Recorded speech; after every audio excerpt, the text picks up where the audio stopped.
we've got a really interesting open source panel next, and I think actually the last kind of portion of that discussion might prime it well.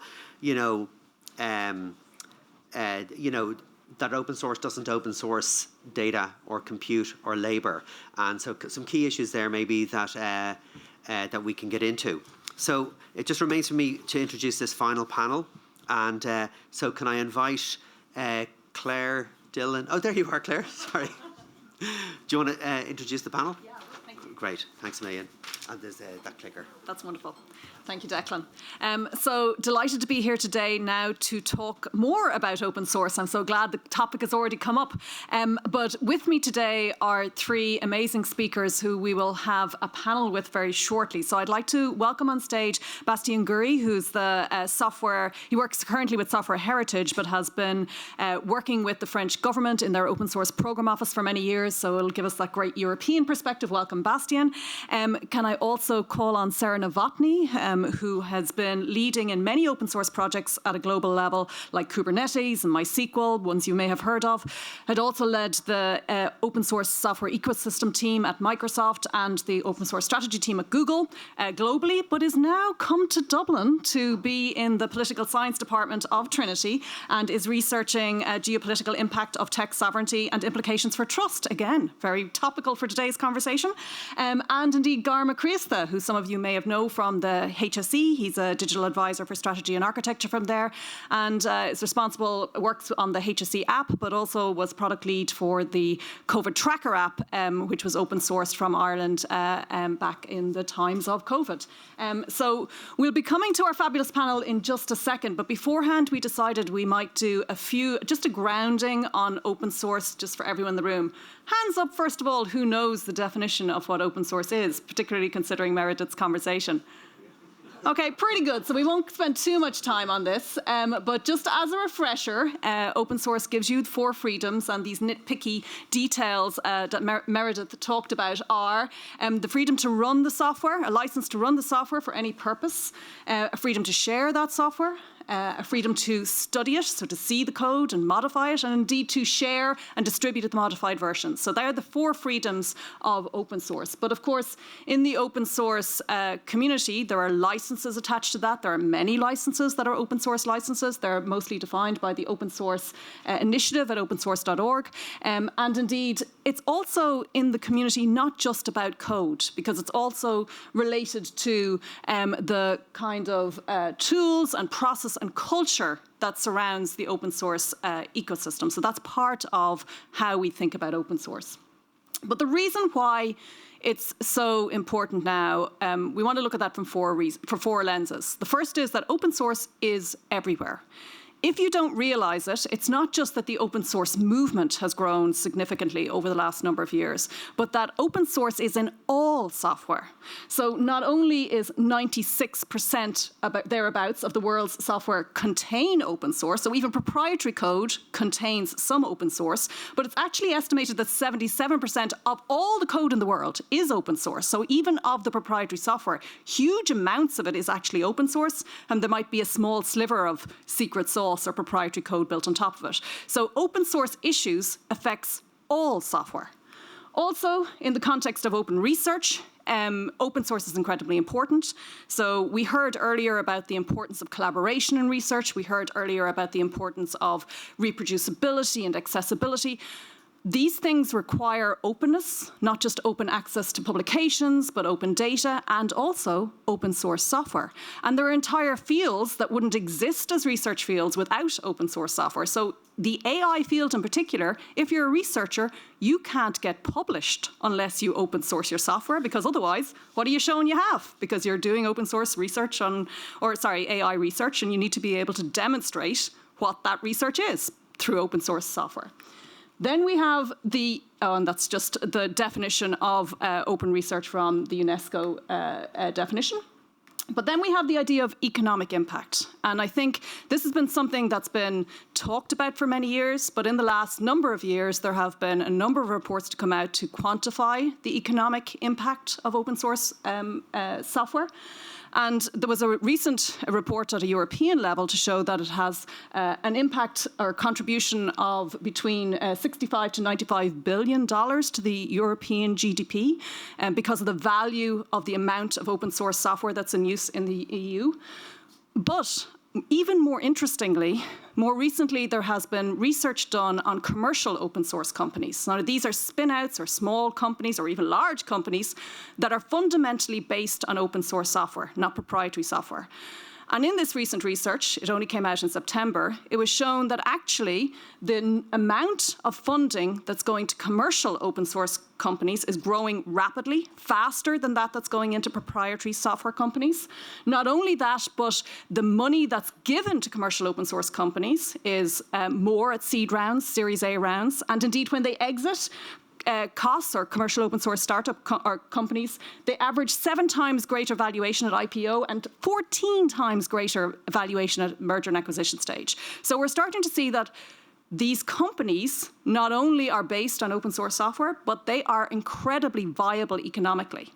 And my last lens that I just want to point to is that, of course, not everything you can measure by a dollar value. And indeed, not everything should you have to pay dollars for. And indeed, there's lots of software that's developed with no one paying dollars anyway at all, because it's all purpose-led. And I just want to make the point that there's an enormous amount of innovation that doesn't have dollars attached to it, or is that part of its estimation of value. And indeed, the UN, when they talk about how we're going to solve the world's greatest problems, when we're going to look at the Sustainable Development Goals and think about the software that's going to drive those, they say that should be open source. And the reason that should be open source is because it should provide the accessibility to everyone who needs it. It should provide the speed of innovation that we need to solve the world's greatest problems. And indeed, we should have trust in that software. Which brings me to why has open source become such a fundamental part of the tech landscape?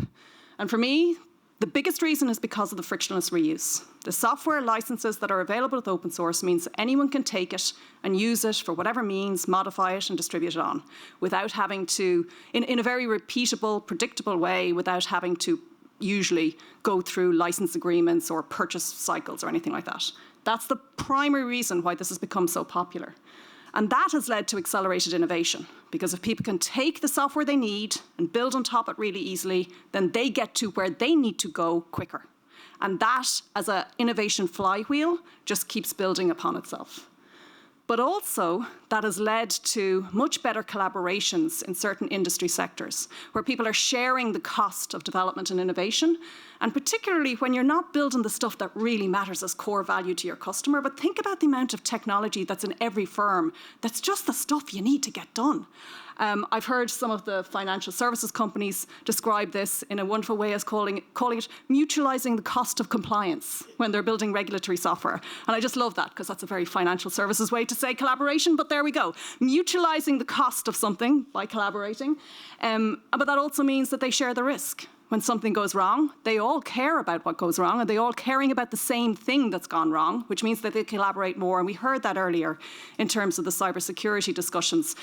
Collaboration is happening in the open in those communities because they have to move fast, they have to get fixes, and they need to share those fixes through software as quickly as possible.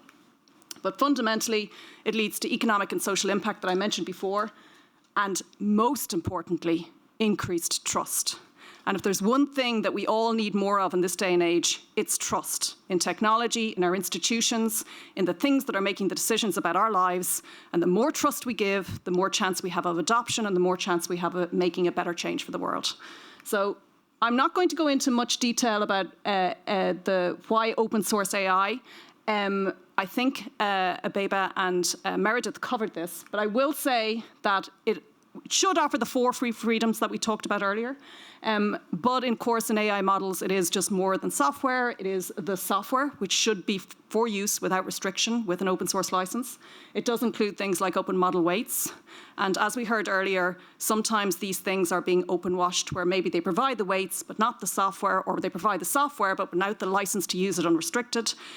There is some debate over the data. Of course, it would be ideal if open data was also always available with open source models, but sometimes that's not practical, and sometimes there are privacy concerns and things like that.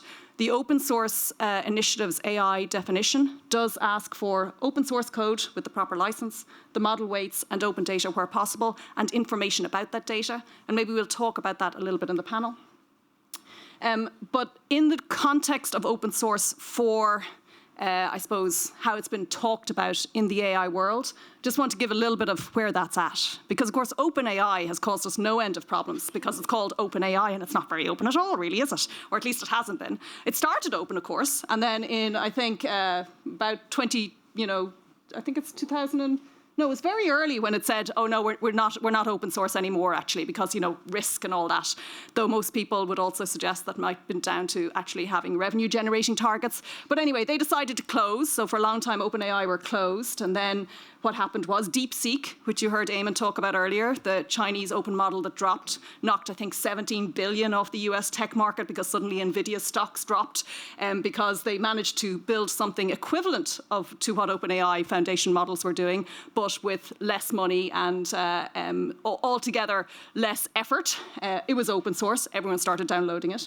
And then, of course, Sam Altman said, oh, well, maybe we were on the wrong side of history with that decision to close it again. Maybe open source is good after all. And indeed, that was proven to be prophetic, I suppose, and because the US decided then that they were into this open source thing after all, and the Allen Institute got 152 million to build their own open source AI model called Atom. Which was followed shortly this year, because this is all happening very quickly, by a Swiss open source model. That was one of the big ones that was announced in this last year from ETH Zurich, which again is more aligned to a national large language model. The White House released their AI action plan, which, surprising for some people, had a big bit on how they wanted to be leaders in open source. And indeed then ChatGPT came out with an open source version. So you can see the full cycle there of how open source AI has come back into popularity, though it always was. And this is a graph of how the actual performance of open source AI models has now really pretty much matched that of closed source models. And indeed, a list of just some of the open source models and where they're coming from. This is already out of date because it's talking about most open models are from US and China, with the exception of Mistral, which of course are French. But as I mentioned, you've got ETH Zurich, and you've got, I think over 1 million open source models, though whether or not they're fully open source or just open washed is debatable. In fact, some of the ones here, I think you'll notice, wouldn't necessarily have an open source license. But what you can tell from this is that there are lots of them, and it's a full-time job just figuring out which models are best to use. And we'll come to that because there's lots of opportunity that relates to that. This is a slide from the Atom project site, which shows the relative performance of open models by region, whether it's US, China, or other. And you can see that in this particular area, for example, best models over time, you've got them all trending upwards. This graph just covers a year. And you're already seeing, some regions overtaking where we were a year ago. So this whole space is moving so quickly. And really, it's about understanding where we are. So if you buy into everything I mentioned, why open source is good, then if you want all of those things for open source AI or for AI in general, that is why you need to think about open source AI. And I am obviously opinionated on this regard. I didn't introduce myself, of course, because that would have been helpful at the beginning. But I am the founder of Open Ireland Network. I am also a researcher with the University of Galway on open collaborative methods for software development. And I work with a community of folks who enable open source development within universities. I'm biased, you can see, it's easy to say, but I do think that this is the time to invest in open source. And really, it's about the fact that we shouldn't be building things from scratch. If there are 1 million open source models out there with researchers all over the world and passionate individuals looking to solve real-world problems all over the world working on this sort of stuff, well, then why don't we just stand on their shoulders? Why don't we use what they've already done? But we need to be able to do it right, because building AI skills and building open source skills are vital to this. And it's not just technical skills. You've heard so much today about regulation, how it's important to be regulatory compliant, how it's important to be able to understand what to use in what context and for what reason. And indeed, even the climate impact of what you're doing, what's appropriate in what given time. And the point I really want to make is that there's a global collaboration opportunity here for Ireland. This is about us not just looking west to collaborate with, which we may have done over-indexed maybe on the past, but also looking around us in Europe, but even down to the global south and perhaps further east as well, Middle East and Africa, and all the way to China, because when you're talking about open source, you can trust it more because you can see what the code is doing. So that gives us an opportunity to collaborate. So that was a quick whirlwind tour of where it's at, and now I'm going to go to the panel, and I'm going to start by asking each of the panel members for your perspective of open source AI from the, maybe Sarah, we might start with you from that global perspective. You've worked with global multinationals. You've now moved to Ireland to study this whole geopolitical global stage. Give us what you think about the open source AI opportunity. I think the open source AI opportunity, I mean, all of what Claire has said as the stage here is super important. It's a huge economic value. It's a great way for us to build and innovate faster because we start with Lego bricks and then build instead of trying to start with, the chemicals that make Lego bricks.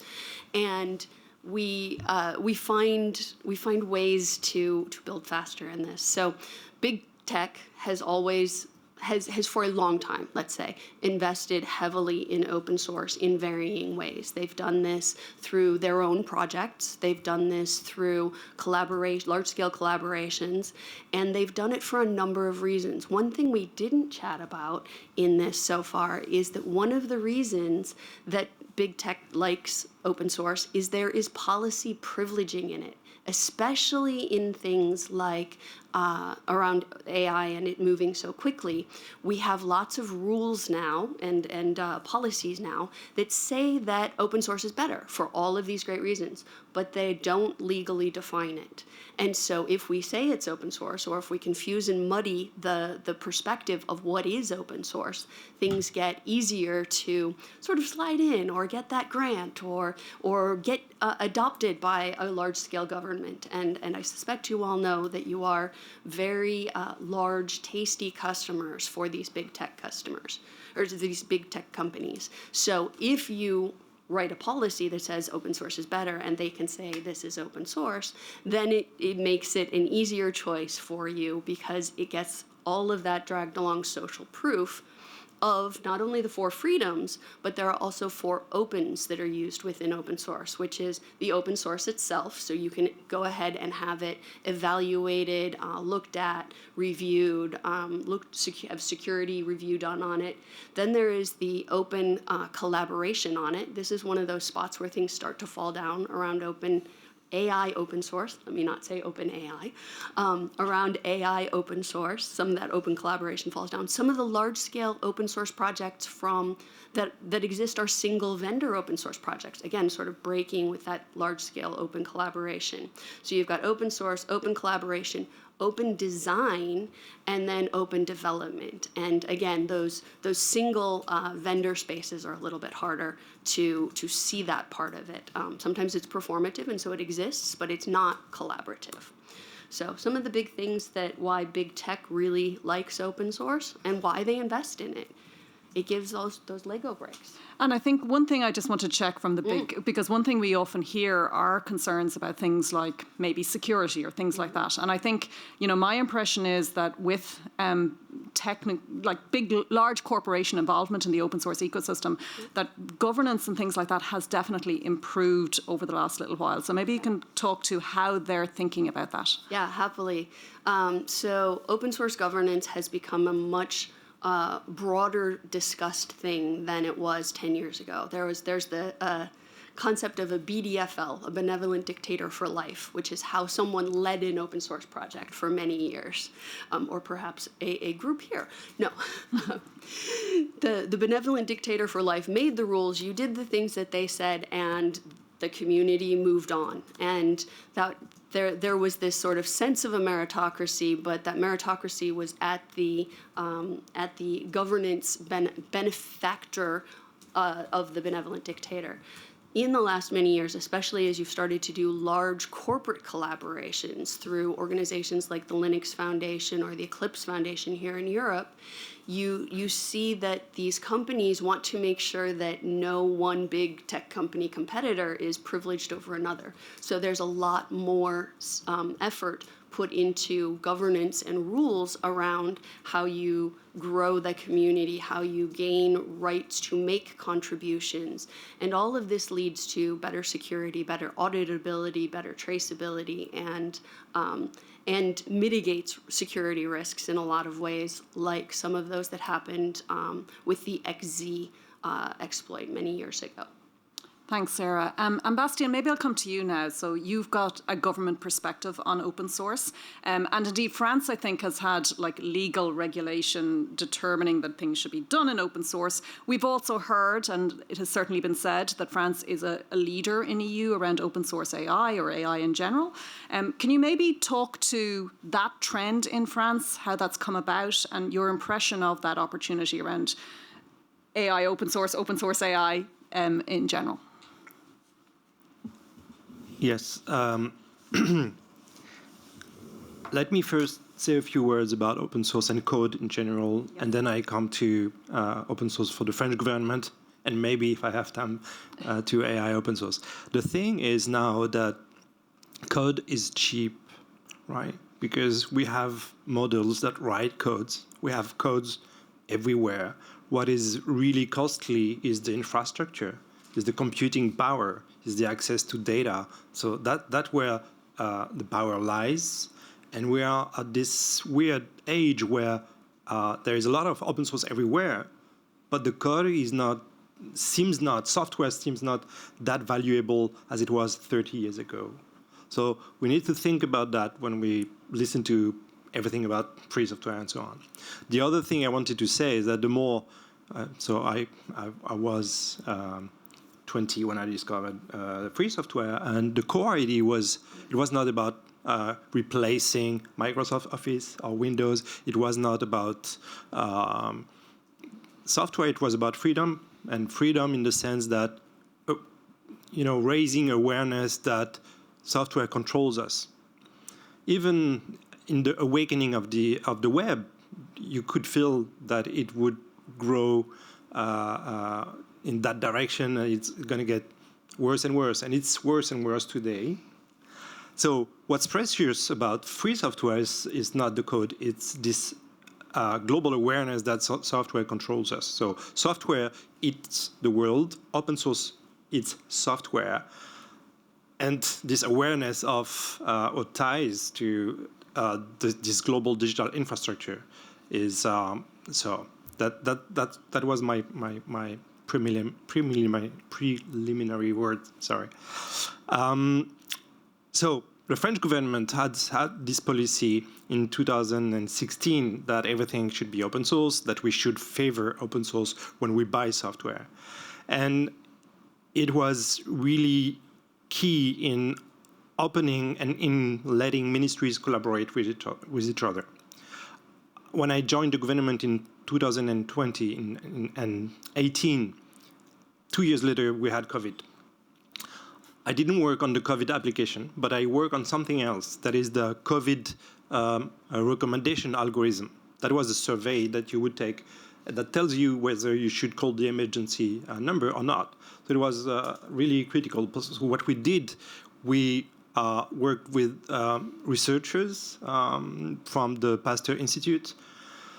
We designed this decision tree, and we published it, we documented it in a way that anyone could take it and put it in a chatbot, put it in a website, in an application, anywhere. And then we thought, so the health agency thought, what if we could inspect the code from these private companies? But everyone was like, no, nobody wants to do that. And they did. So we did that. So thanks to this open source documentation, we were able to standardize the recommendation algorithm, which was really important at the time.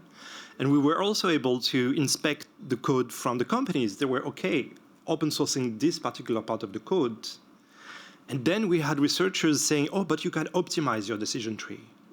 So that was very interesting. And then you had a debate among citizens saying, well, there could be two versions. One short version, when you decide to tell the citizens very quickly if he has to call the emergency number. And you could have the long version when you harvest as much data as you can, because that's interesting for research. And this is, I think that it's really sums up all the advantages of open source. You standardize something. You create a place where people can react and innovate by proposing alternatives. And you put everyone on an equal foot for innovation. And also, you bring transparency to this debate. So that's mainly the reasons why the government goes to open source. Another example is I'm at the scientific board for the National Security Agency, and we worked on open source for this National Security Agency, and they said we want two things. We want to know where our researchers are contributing to the open source ecosystem, because they don't know. So they need to monitor all the commits and the contributions made to upstream software they don't control. So they want to know what they control to. And they also told us Rust is big now in the Linux kernel in terms of security, and it's going to be bigger in terms of security by replacing C and C++ in the next decade. So they want to know what is the next Rust, so that we can detect it now and train our agents and be, you know. So this is, how can you do this? How can you anticipate this? So this is my current job. Right. You need a universal archive of all published source code out there to be able to detect new trends and to be able to detect contributions anywhere on the planet. So that's another example of what the government wants to do with source code. And we are not very, I must say, we're not that innovative. I mean, we're just following the steps of the big industry there. Facebook, Google, and others. When they started open source, at Facebook, for example, you have React for the front end. It was because they wanted to tackle a universal problem, the problem of loading excessively the front end of the web page. Okay, universal problem, one solution, they wanted to standardize the technology that they control. Same for Kubernetes at Google. Open source, a common problem of orchestrating containers and controlling this code technology and open sourcing it so that it goes mainstream. And that's it. So that's really what we want to do as government, is be innovative, standardized, and be able to control what we do. And I suppose the kind of prevalence of open models that would have come from France, things like Mistral, Hugging Face, of course, was created by French founders, which is predominantly the place where you can find your open source models and things like that. Like, do you see a tie between that culture of supporting open source in research and science? Because I know that there's been a long history of that, again, in France, and then this rise in that level of activity. Yeah.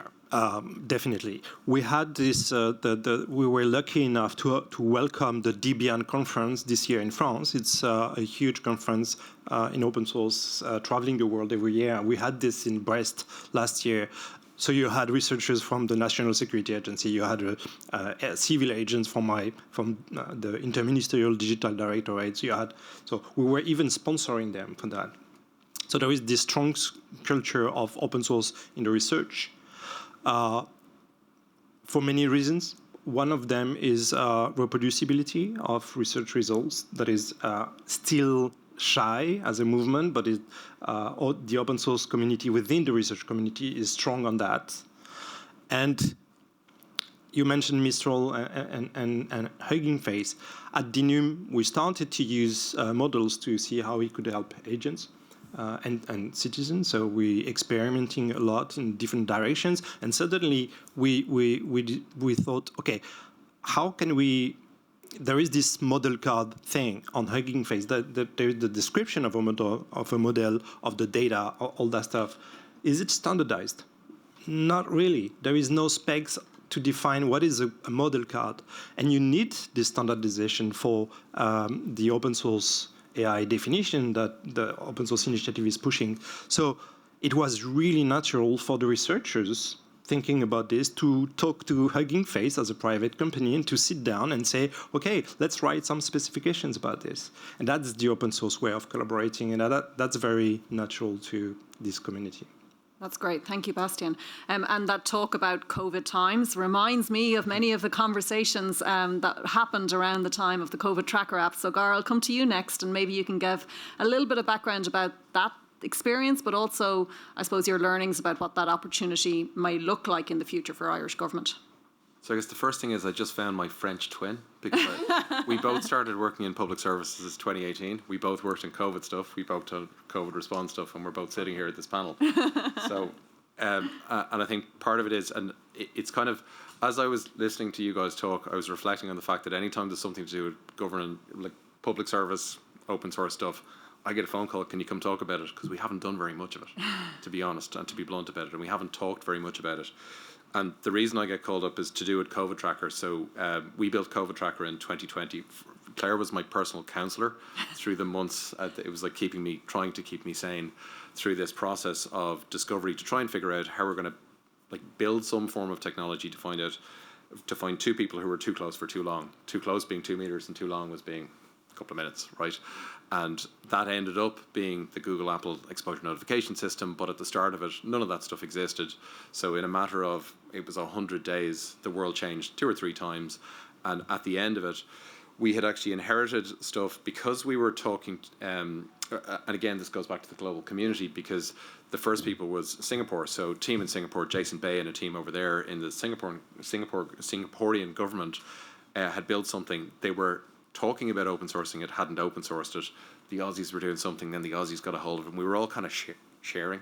So there was stuff happening to kind of kick it off. And then once we were done, I guess the initial pieces to do with the open source piece was to do with transparency. It was transparency and trust, given the nature of this particular technology, what it was doing, and the potential misuse of technologies like this. So the very first, and I would say it here, and because I've said it in front of lots of different groups, the very first version we created was based on geolocating people as best we could, and it would put people in geo time boxes, right?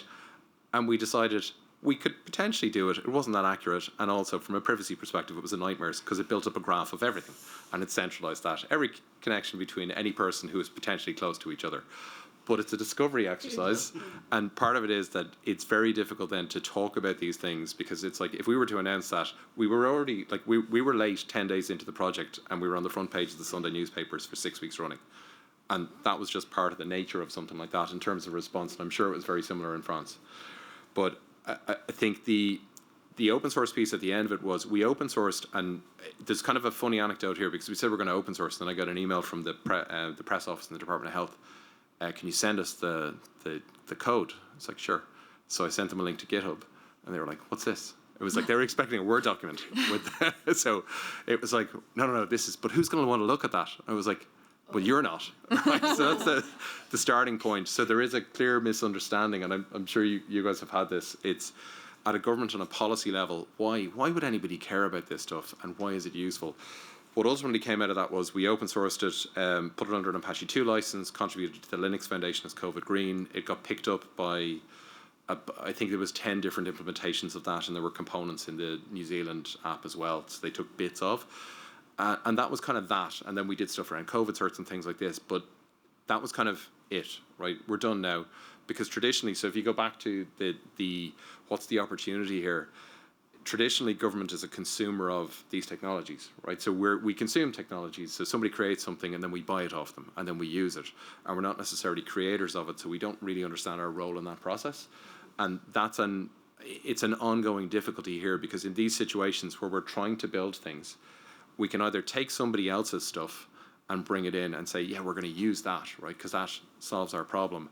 And they have account teams, and they've got all this stuff. And it's like big US multinationals, and we use all their stuff, and we've got great colleagues in there, and they solve some of our problems. But when you come to this, then it's a question of, like, my job in most of this stuff is, it's all around decision making. And so what decisions are we making, and what are the implications of those decisions as we go through this process? The implications are, and the decision-making process has to look in the incentive structure in the industry. So is it appropriately aligned with where we want to get to, And it's not necessarily in this case, because if you look at any of the hyperscale providers, and Meredith talked about it earlier on, it's consumption-based. The reason they love the big models is because they drive lots of consumption, right? And then it's a question of, like, does that make sense for us? Because then the cost goes up. But also, we're on the line for sustainability requirements from a government procurement perspective as well. So how do we tie those things in? And again, it's a complex piece with, and it's a cascade of these decisions as we go down. So it's not as simple as we're going to buy vendor X and that's it. What problem are we trying to solve? And we're in the healthcare space. So sorry, and the HSE, for anybody who doesn't know here, is the health service executive. It provides pretty much all healthcare services in Ireland outside of private healthcare, and across the full range from population health all the way through, right? So the whole gamut. It also has the biggest chunk of the expenditure in the budget every year. And it also has the biggest tech budget every year. And it is one of those organizations. It's the biggest single organization in the country, 160,000 people. How are we going to solve it? And it's got to deliver services to 5.2 million people. And it's both on the island, but also we're providing services north-south as well. So we're doing other stuff too. When we begin to consider how we're going to solve those problems, it's not as simple as, sure, we'll just have a bit of OpenAI or have a bit of this or have a bit of that. We have to think through it, and particularly the foundation models, the frontier models, which ones we're going to use, how we're going to train it, what they're trained on. Because we're playing with the technology now, but it's playing with a view to understand the context for some of the decisions we're going to have to make in the next while.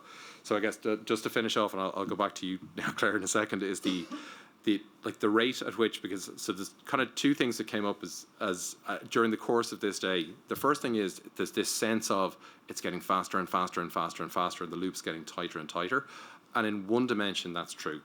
In another dimension, the humans who are consuming or absorbing this change can only go as fast as they can change. And we don't change fast.